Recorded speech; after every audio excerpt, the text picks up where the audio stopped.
Le rire sur le pont résonnait comme un mélange enivré de champagne et de rancune. Le soleil fondait dans la Méditerranée, peignant le ciel de traînées rouges orangées.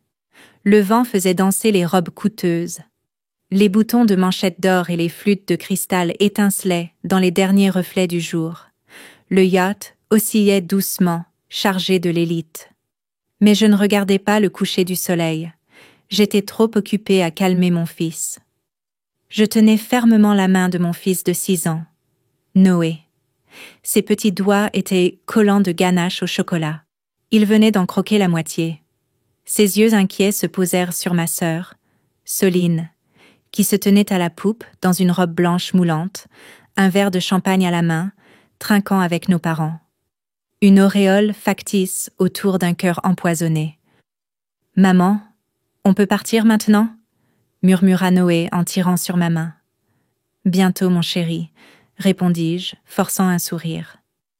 Depuis le moment où nous avions posé le pied à bord, mon ventre s'était noué. Toute cette mise en scène n'était qu'une farce.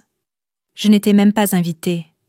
Soline l'avait fait comprendre avec un oubli soigneusement calculé, mais Noé et moi étions venus malgré tout. Maman, Margot, avait levé un sourcil en me voyant. Papa, Henri, s'était détourné. Ils n'avaient que rien dit pour que nous partions. Ils avaient déjà un plan. « Hé, la ratée !» lança Soline en agitant la main. « Cesse de jouer la souris grise. Viens donc te faire photographier à côté de la vraie fierté de la famille. » Les gens se retournèrent. Certains rirent, d'autres sirotèrent leur champagne en silence. Je ne bougeais pas. Le sourire de Soline s'élargit. « Allez, Ariane. Faisons une photo mémorable. » Noé leva les yeux, grands ouverts. « On est obligé ?» demanda-t-il. Je n'eus pas le temps d'ouvrir la bouche qu'elle avançait déjà vers nous. Maman la suivait, les dents serrées, le regard aiguisé comme une lame. L'air changea soudain. Soline s'approcha, les yeux brillants. « Je vais te placer un peu plus en arrière, pour que la vue soit meilleure, » dit-elle avec un sourire. Et tout arriva en un instant. Une poussée, brusque, violente. Mes talons raclèrent le bois du pont. Mon corps pivota. Une seconde poussée, plus dure encore, dans le dos. Je quittai la passerelle, me jetant vers Noé, mais il tombait déjà, ses petites mains agrippant le vide. Le vent déchira mon cri. « Noé !» Au moment où mes pieds glissèrent dans le vide, je me retournai et croisai le sourire froid, parfait, de ma mère. « Ici se termine votre histoire », dit-elle d'une voix sèche. Le rictus de Soline brûla plus fort que le sel dans ma gorge. Adieu le ballast. Nous avons sombré dans la mer comme des poupées brisées, ténèbres, froid, sel. La vague avala le cri de Noé. Je me débattis furieusement, cherchant à le rejoindre, battant des bras et des jambes, respirant à s'en déchirer la poitrine. Le satin de ma robe me tirait vers le fond comme des chaînes d'acier. Je l'ai saisi, je l'ai serré contre moi. Il sanglotait, paniqué, gigotant de toutes ses forces. « Maman, maman, je suis là, mon amour. » Je le tenais, tandis que le yacht s'éloignait sans ralentir. Personne n'a crié. Personne n'a lancé de bouée. Personne ne s'est retourné. Il s'éloignait, comme si nous n'avions jamais existé. Nous sommes restés à flot une éternité. Les vagues étouffaient nos appels. Le yacht rétrécissait, jusqu'à disparaître dans la lumière mourante. Pas de lune, seulement la mer glaciale et le poids de la trahison, ancré à ma poitrine comme une ancre. Je tremblais, de froid, de rage, et de l'écho des mots de ma mère. « Ici, vous finirez toutes les deux. » Combien de fois leur avais-je pardonné ? Combien de fois avais-je trouvé des excuses à leur mépris, comme si j'étais une tache sur leur image polie ? Et maintenant, ils avaient voulu m'effacer. Nous effacer. Noé sanglotait, agrippé à mon épaule, son petit corps tout contre le mien. « Maman, j'ai peur. »« On va mourir ?» demanda-t-il. « Non, » répondis-je, la voix tremblante. « Non, mon ange. Pas aujourd'hui, pas comme ça. » Je scrutais l'horizon, l'adrénaline chassant le froid. Au loin, une lumière clignota. Un bateau? Ou seulement un espoir? Je me mis à nager, d'un bras et des jambes, tenant Noé contre moi de l'autre. Chaque mouvement brûlait mes muscles, mais je n'arrêtais pas. Je ne pouvais pas. Le temps se diluait. Le sel brûlait mes yeux, ma gorge. À un moment, Noé perdit connaissance dans mes bras. Je hurlais à l'aide encore et encore, jusqu'à ce que ma voix devienne un murmure dans le vent. Puis, la lumière, un projecteur déchirant la nuit, des voix, des mains. 2 hommes âgés, aux mains calleuses et aux yeux inquiets, nous hissèrent sur le pont d'un petit bateau de pêche. Ils soulevèrent d'abord Noé, puis moi. Mon corps s'effondra, inerte, mais je cherchais encore sa main, comme une bouée de sauvetage. « Mon Dieu !» murmura l'un des hommes. « Qu'est-ce qui vous est arrivé, bon sang ?» J'ouvris la bouche, mais à la place des mots ne sortit qu'un souffle brisé, venu du fond de ma poitrine. Pas de peur, pas de fatigue, mais la conscience glaciale que ma propre mère m'avait regardée dans les yeux, sourit, et m'avait laissé tomber. L'hôpital était glacial, trop propre, trop silencieux. Noé était en sécurité, sous une couverture chaude. Pas d'eau dans les poumons, grâce au ciel. Mais les infirmières me regardaient, comme si j'étais faite de verre, comme si j'allais éclater en 1000 morceaux d'un instant à l'autre. Le capitaine de la police judiciaire est venu. Je lui ai tout raconté. Chaque mot, chaque poussée, chaque cri. Son visage est resté impassible. « Vous avez des preuves ?» demanda-t-il, les bras croisés. « Des preuves ?» murmurai-je, ma voix se brisant. « Vous pensez que j'invente ?» ?»« Non, » répondit-il doucement. « Mais votre famille est trop influente et puissante.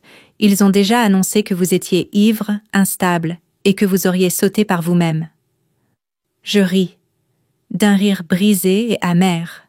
« Bien sûr. » Il parut mal à l'aise. « Nous allons ouvrir une enquête, » dit-il. Je me contentai d'acquiescer. « Faites. » 2 jours plus tard, je me tenais devant les grilles de la maison où j'avais grandi. Noé était chez un ami, en sécurité, provisoirement. Je regardais les grilles, les colonnes blanches, les rosiers le long de l'allée, comme des sentinelles devant une résidence royale. Le même toit où j'avais vécu, toujours dans l'ombre, où l'amour avait un prix, où on m'avait appris que la perfection comptait plus que tout, alors que je n'étais pas faite pour ça. Je montais lentement les marches et sonnai. C'est Céline qui ouvrit. Son sourire tomba immédiatement quand elle me vit. « Qu'est-ce que tu fiches ?» souffla-t-elle. Je fis un pas en avant. Elle recula. « Tu pensais que j'étais morte ?» dis-je calmement et j'ajoutai aussitôt. « Non, tu voulais que je me noie. Tu es folle. » Elle émit un petit glapissement et tenta de claquer la porte. Je la retins d'une main. « Maman est là ?» demandai-je. « Elle ne veut pas te voir », répondit Céline d'une voix râpeuse. « Vraiment ?» Son visage se déforma. « Il aurait fallu que tu restes disparue. »« Tu pensais que c'était ta soirée ? Ton moment de gloire ? » ?»« Non, maintenant c'est le mien, » dis-je, inclinant à peine la tête. « Tu n'as aucune idée de ce que tout ça va donner. » Je me retournai et partis. Pas parce que j'avais peur, mais parce qu'ils n'étaient même pas prêts pour ce qui allait arriver. Je n'avais pas seulement survécu, j'étais revenue. 3 jours après la chute et la trahison, après que l'eau eut emporté les derniers fragments de l'ancienne Ariane, je me tins devant le miroir d'un modeste 2 pièces et regardai une étrangère. Dans le reflet, la peau salée et brûlée, des yeux fatigués, des lèvres gercées, mais sous tout cela, un feu brûlait. Je pris mon téléphone et composai un numéro dont je n'avais pas prononcé le nom à voix haute depuis des années. « Allô ?» La voix à l'autre bout était prudente. « Adrien, c'est Ariane. » Ma voix sortit plus basse que je ne le pensais. À l'autre bout, un souffle court. « Ariane ? Ariane Garnier ? Après toutes ces années ? J'ai besoin de ton aide. Tu m'avais dit, si un jour je décide de ne plus être leur punching ball, appelle. Eh bien, j'appelle. Sa voix se fit plus posée. Où es-tu? Adrien Rochefort n'était pas n'importe qui. Il avait été mon fiancé. Avant que ma famille ne l'humilie et ne l'efface de ma vie, on le traitait avec mépris d'opportuniste. Simplement parce qu'il n'était pas né avec une cuillère en argent, mais il était resté pour moi. Il était là pour moi. Et maintenant? À présent, c'était l'un des consultants les plus influents en restructuration d'entreprises de la côte atlantique. Et, à sa manière, un discret homme d'affaires. Je lui racontais tout, sans larmes, sans faiblesse. Je énonçais chaque mot comme si je lisais le compte-rendu d'une autopsie. Il resta impassible. « Tu veux te venger ?» demanda-t-il. J'acquiesçai. Je veux qu'il ressente ce que j'ai ressenti. Je veux qu'il crie, comme j'ai crié quand j'ai percuté la mer, mais pas avec de l'eau dans les poumons. Avec la vérité.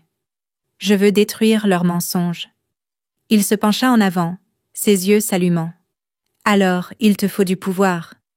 Et le premier pas vers le pouvoir? L'argent, sourit-il. Non. L'information, répondis-je. Les semaines passèrent. Chaque soir, je bordais Noé plus serré.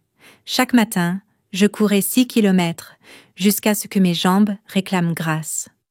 Adrien dessinait le plan, et j'en apprenais le texte par cœur. Ma famille pensait que je m'étais recroquevillée sous une pierre, sortie pour un instant. Ils ignoraient que je ramassais des preuves. Les bourses de Soline? Achetées. Les comptes offshore de mon père? Sales. La réputation immaculée de Margot? Souillée par d'anciennes liaisons et des paiements pour un avortement que, 20 ans plus tôt, elle aurait imposé à une domestique? Je collectais les preuves comme si je bâtissais un empire, et c'était bien mon empire. Un journaliste que connaissait Adrien commença à fouiller l'affaire du yacht. Bientôt, une informatrice du personnel de cuisine se manifesta. Elle avait tout vu, tout entendu. « J'ai entendu votre mère dire, si elle remonte, on dira qu'elle a sauté d'elle-même, » m'avoua-t-elle. Sinon, le problème est réglé. Je consignai tout. Nous avions des preuves. Le jour où tout commença enfin arriva. Le matin était clair, sans nuages. Soline donnait une conférence de presse. Fiançailles, projet caritatif, campagne au nom tonitruant. Mes parents l'érigeaient en fille d'or, en image de perfection. Je pénétrai dans la salle. Mes talons frappèrent la moquette, comme un verdict. Ma blouse de soie blanche brillait sous les projecteurs. Noé me serrait la main. Les caméras se tournèrent toutes vers moi.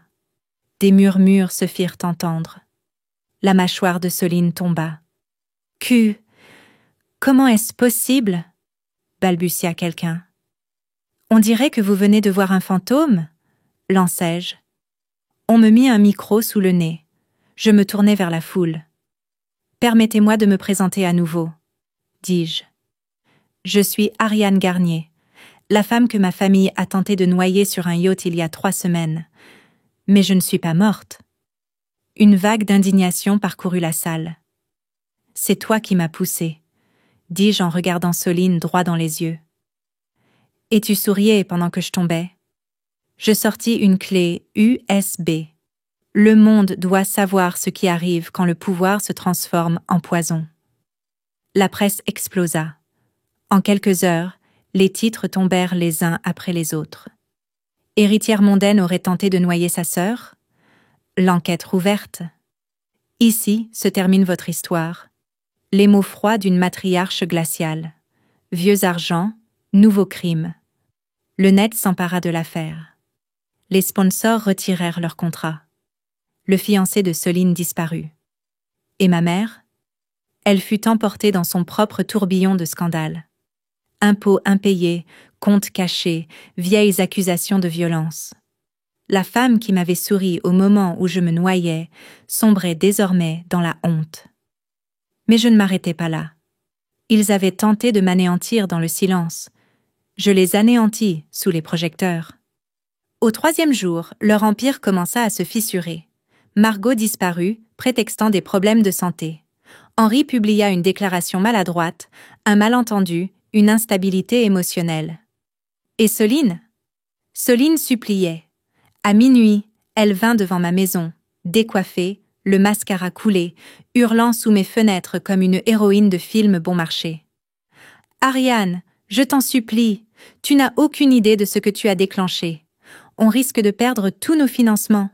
On va tout perdre. » Je restai près de la fenêtre, Noé endormi dans mes bras.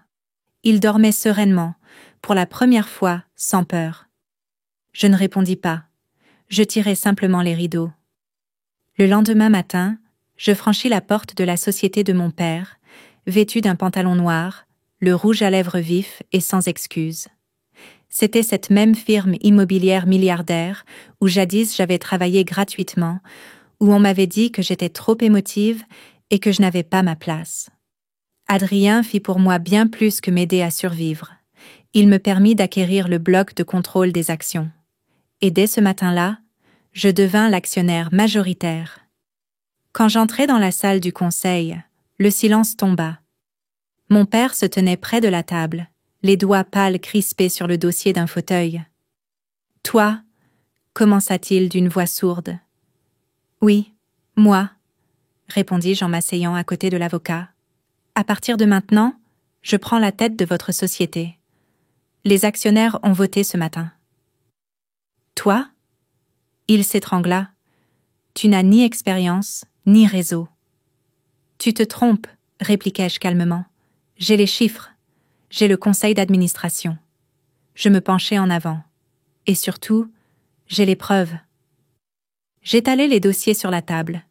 Détournement de fonds, pots de vin, projets immobiliers fantômes. Ses yeux s'agrandirent. Ma voix, elle, resta ferme. Vous partez. Ou demain, on vous verra aux informations, menotté. Il se figea. L'homme qui avait tout contrôlé toute sa vie se retrouvait sans aucune prise. Son monde s'écroulait. « Ingrate » siffla-t-il. « Ingrate » le coupai-je. « Ingrate, oui. Mais tu sais pourquoi je suis reconnaissante? Pour la vérité que j'ai enfin vue? Pour ces années vécues? Pour ce que j'ai compris? Le sang ne fait pas toujours la famille. » Ce soir-là, j'étais assise dans le penthouse d'Adrien, en plein cœur de Paris, et je regardais les informations sur un écran grand comme un mur. Noé était blotti sur mes genoux, grignotant du pop-corn sans quitter l'écran des yeux. « Regarde, c'est maman » murmura-t-il en pointant le doigt vers l'image. Je l'embrassai sur le front. « Oui, mon cœur, c'est maman. » Le présentateur lisait les nouvelles d'une voix nette. Dans un rebondissement spectaculaire, Ariane Garnier non seulement avait survécu à une tentative de meurtre, mais elle avait pris le contrôle de la société phare de sa famille, tandis que l'enquête sur l'incident du yacht s'intensifiait. Des témoins anonymes continuaient de se manifester. J'éteignis la télévision. Le silence s'abattit. Lourd de sens. Guérison. Adrien me servit un verre de vin et s'assit à côté de moi. « Alors, qu'est-ce que ça fait ?» demanda-t-il. « Ça ressemble à de la justice, » répondis-je. « Mais ce n'est pas suffisant pour toi, n'est-ce pas ?» Il haussa un sourcil. Je regardais par la fenêtre.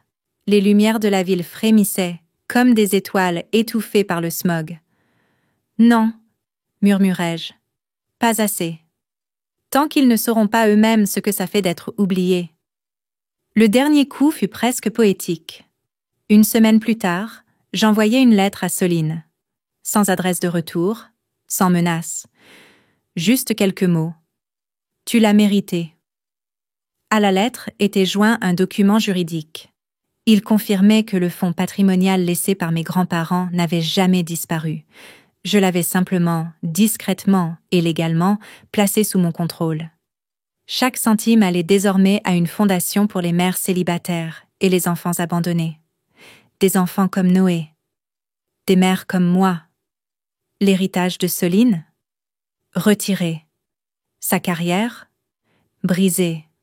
Son nom? Piétiné. La dernière, ce fut ma mère. Elle m'appela un jour. Quand le téléphone sonna, j'entendis « Ariane ». Sa voix était faible, lointaine. « Je n'ai jamais voulu que ça aille aussi loin. Je raccrochais, sans prononcer un mot. Parfois, le silence fait plus de bruit qu'un cri. 3 mois plus tard, mon monde avait cessé d'être un vide. Il avait pris du poids, de la consistance. Je me tenais devant une salle comble, dans un tailleur bleu nuit, micro en main. Noé était assis au premier rang, les pieds battant le vide, le visage illuminé. Derrière moi, sur l'écran, s'affichait « Fondation Ariane Garnier, lancement du programme, pour les mères oubliées ». Nous vivons dans un monde, dis-je à l'Assemblée, où l'on confond richesse et dignité, où l'on te respecte pour un nom qui ouvre des portes. Mais laissez-moi vous dire une chose. Ma voix se brisa un instant, puis je me repris. Ce n'est qu'en perdant tout, dignité, famille, même la sécurité, que j'ai gagné ce qu'on n'achète pas, même avec des millions, le droit d'exister à mes conditions, le droit de me relever sans demander la permission. Les applaudissements éclatèrent dans la salle. Je souriais, mais derrière ce sourire affluaient les images. Le yacht, la poussée, l'eau glacée, les cris de Noé, le sourire de Margot, le rictus de Soline, la mer. Certaines cicatrices ne disparaissent jamais, elles se fondent en toi. Mon père, lui, ne se remit jamais vraiment de tout cela. Il avait perdu la société, la maison, les applaudissements dont il se nourrissait. Il tenta de revenir sur le devant de la scène, mais partout il n'y avait que des chuchotements, des regards en coin, des conversations autour de la fille qu'il avait condamnée à mourir. Un jour, il m'envoya une lettre « Tu nous as détruits ». Je ne répondis pas, parce que je n'avais rien détruit. Ils l'avaient fait eux-mêmes. J'avais seulement cessé de les protéger des conséquences. On aperçut Soline travaillant comme responsable des relations publiques dans un hôtel à Nice. Plus de projecteurs, plus de caméras, juste des parfums bon marché et des badges en plastique. Quelqu'un m'envoya une photo d'elle, épuisée, amaigrie. Je ne souris pas. Il n'y eut pas de triomphe. Je ressentis seulement une forme d'achèvement. Parfois, la vraie vengeance n'est pas la punition, mais la capacité de tout laisser derrière soi et d'avancer. Et Margot? Elle s'exila en Suisse, agrippée à son vieux capital et à ses vieux secrets. Grâce aux manœuvres de ses avocats, elle évita la prison. Mais le monde qu'elle dirigeait autrefois ne l'écoutait plus. Plus d'appels, plus d'invitations. Elle devint un fantôme, exactement comme elle avait voulu faire de moi un fantôme autrefois. Et Noé et moi? Nous vivons dans le calme, dans une maison au bord de l'océan, sur la côte bretonne. Oui, encore la mer. Les gens me demandent comment je peux vivre à nouveau si près de l'eau, mais l'eau ne m'a pas trahi. Elle n'a pas essayé de me tuer. Eux, si. Et je ne me suis pas noyée, je suis remontée à la surface. Un soir, alors que les vagues murmuraient doucement derrière la véranda, Noé demanda « Maman, pourquoi ils nous ont poussés ?» Je m'arrêtai, m'accroupis près de lui et pris sa main. « Parce qu'ils pensaient que nous étions faibles, » dis-je doucement. Mais ils ne savaient pas à quoi ressemble la vraie force avant de nous voir survivre. Il hocha lentement la tête et leva les yeux vers les étoiles. « Ils sont partis pour toujours ?» demanda-t-il. Je le serrai dans mes bras. « Peut-être pas pour toujours, » répondis-je, « mais ils ne font plus partie de notre histoire. » Le lendemain matin, on sonna à la porte. Un coursier me remit un petit écrin de velours et une enveloppe sans adresse d'expéditeur. À l'intérieur, un collier de saphir, celui de ma grand-mère. Le même bijou qu'on m'avait dit autrefois, perdu en mer. Sur le mot, il n'y avait que quelques lignes. Je l'ai gardé. Je n'ai jamais été d'accord avec ce qu'ils ont fait. Tu le mérites. De qui venait-il? Rien n'était précisé. Pas de nom, pas d'explication. Juste un discret rappel que même dans la nuit, certains regardent, écoutent et croient en toi. Je pris la main de mon fils, tournai le dos à la porte et retournai à notre nouvelle vie. Une vie construite non sur le sang, mais sur la vérité, la survie et cet amour qu'ils ne pourront jamais nous enlever.